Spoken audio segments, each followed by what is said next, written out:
Waarom doet niemand iets? Waarom doet niemand iets? Ik wil wel graag op Twitter, maar dan alleen met leuke tweets. Klagen, joh, klagen. Blijkbaar is het ergste wat je mensen met kinderen kunt aandoen dat ze die kinderen, terwijl ze wakker zijn, ook daadwerkelijk in hun buurt hebben. Dat is eigenlijk, ja.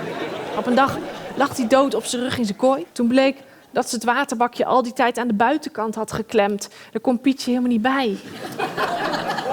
En nu vind ik het nog steeds vervelend om te zeggen dat ik geen vlees eet. Alsof je uit de kast komt als irritante bedweter of zo. Eind 30 is, je bent gewoon niet jong meer, maar je bent ook nog niet echt oud. De tv hoeft bijvoorbeeld nog niet harder, maar ik heb wel nog een tv. Als er één blad is wat niet bijdraagt aan body positivity, dan is het de Linda wel. Het is eigenlijk een blad dat uitlegt hoe je kunt voorkomen dat je eruit ziet zoals je er daadwerkelijk uitziet. Dat is de Linda. Kon je in het echte leven ook maar zeggen stop de tijd? Want we raken zoveel goede mensen kwijt.